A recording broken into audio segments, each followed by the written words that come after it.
गिराम वक़ार नौजवान को ये चाहिए कि हुजूर सल्लल्लाहु ताला अलैहि वसल्लम के अखलाक पर अगर वो चलना चाहे तो मेरे नबी से पूछे, आका सबसे ज्यादा बरकत कौन से निकाह में है? हुजूर ने फरमाया इन्ना अअज़मन निकाहि बरकतन ऐसरुहु मऊनतन औ कमा क़ाल रसूलुल्लाह सल्लल्लाहु अलैहि वसल्लम। मेरे आका सल्लल्लाहु ताला अलैहि वसल्लम की हदीस है, फरमाते हैं सबसे ज्यादा उस निकाह में बरकत होगी जिस निकाह में खर्चा कम किया गया हो। हुजूर पाक सल्लल्लाहु अलैहि वसल्लम ने फरमाया।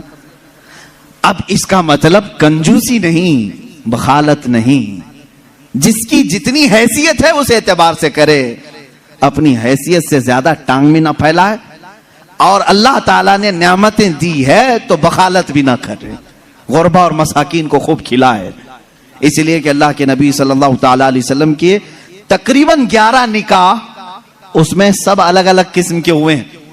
जब हजरत खदीजा से निकाह हुआ था, हुजूर की उम्र 25 साल की थी और आप तिजारत कर रहे थे और तिजारत का माल था। आप सल्लल्लाहु ताला अलैहि वसल्लम ने जो निकाह फरमाया उसमें लोगों की दावत भी हुई। एक निकाह हुआ हजरत सौदा रज़ियल्लाहु ताला अन्हा से, वो उस निकाह में सिर्फ खजूरें बांटी गई और कुछ भी नहीं। फिर हुजूर सल्लल्लाहु ताला अलैहि वसल्लम ने हजरत ज़ैनब से निकाह किया, हजरत मैमुना से निकाह किया, उसमें तो बकरा ज़बह करके वलीमा किया हुजूर पाक ने, और उतनी बड़ी दावत किसी और में नहीं। क्यों? ये मैं हालात बता रहा हूं। जब तुम्हारे पास माल था या माल आया है उस एतबार से तुम्हें करने की इजाजत है, और जब ना हो तो कर्जा लेकर के दिखावा करने की इजाजत शरीयत ने नहीं दी है। शादियों के लिए इस तरह से लोग मकरूज हो जाते हैं। कई लोग ऐसे हैं जो अपनी पता नहीं अजीज अजीज चीजें उठाकर बेचते हैं, नहीं सिर्फ 4 लोगों में मुझे मुंह दिखाना रहता है, मुंह दिखाना रहता है, निकाह करना है बेटी का, निकाह करना है फलां का। और आज के मुआशरे से मैं नौजवानों से कहूंगा, मेरे सुनने वाले जितने नौजवान हैं, अगर नबी से मोहब्बत करते हो इस मिलाद में एक अज़म कर लो, एक अहद कर लो, हम में से जिसका निकाह होगा, हम जिससे निकाह कर रहे हैं, हम ससुर के लिए बला बन के नहीं उतरेंगे।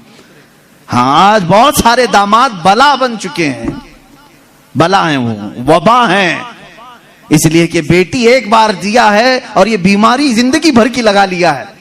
हाँ, कई लोग हैं ऐसे, कड़वी जरूर है मेरी बात, जिसने अपनी बेटी दिया है और वो पीछे लग गया है। कल ही एक खातून मेरे पास आई, शादी होकर के उसके 9 साल हुए हैं, बच्चे भी हैं।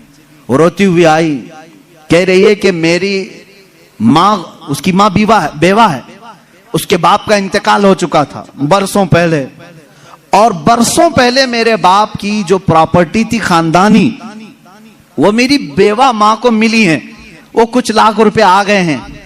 और जैसे ही मेरे घर में मालूम हुआ है, शोहर ने मुझे बाहर निकाल के घर भेजा है, जा तेरी अम्मा को जो प्रॉपर्टी में मिला है उसमें से 2 लाख मांग के लेके आ। मुआज़ल्लाह, भिखारियों से क्यों शादी करते हो? इस तरह के लोग जो अपनी औरत पर अपना महल सजाना चाहते हैं, उनकी हैसियत बहुत जलील है, बहुत जलील। मैं आपको बताऊं, तुम बर्बाद होना चाहते हो, जिसकी ख्वाहिश है वो मुझसे पूछ ले, मैं बता दूंगा। तौबा अस्तगफिरुल्लाह, कोई नहीं चाहेगा, हर कोई बरकत का रास्ता हमसे पूछता है, लेकिन ये रास्ता भी मैं बता देता हूं, जो अपना बिजनेस और अपनी बरकत सब बर्बाद करना चाहता है, उसके लिए बाज बुजुर्गों ने फरमाया, वह अपनी बीवी से जबरदस्ती उसका माल लेकर के बिजनेस में लगाया हो, वहीं से शुरुआत हो जाएगी नहुसत की। उसके दिल को तोड़कर जो माल ले जाकर के लगाओगे तो फिर वहां से, हाँ, बखुशी देना और बात है, पसंदीदगी के साथ देना और बात है। बहुत सारे लोग शादियों के बाद अपनी बीवियों पर दबाव डाल करके उनका सारा जेवर उठाकर ले जाकर रख देते हैं और उस पर तिजारत करने की कोशिश करते हैं। कहां की बरकत? किसी का दिल रो रहा है और तुम अपनी दुकान सजाने जा रहे हो।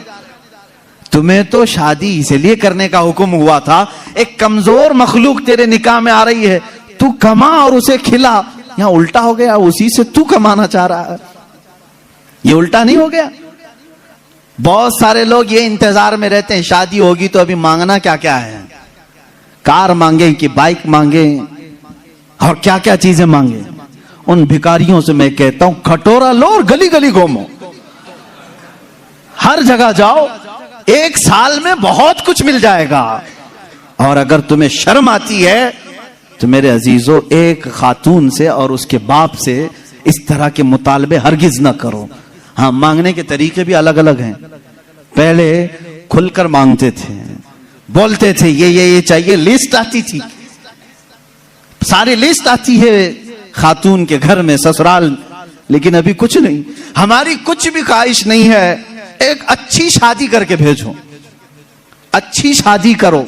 अच्छी शादी का मतलब डेनिसन में होना चाहिए। मैं तो यहां नाम ले रहा हूं, तुम दबा करके अपनी ख्वाहिशों का जिक्र करो और उसी में दबे लफ्जों में सारी चीजें।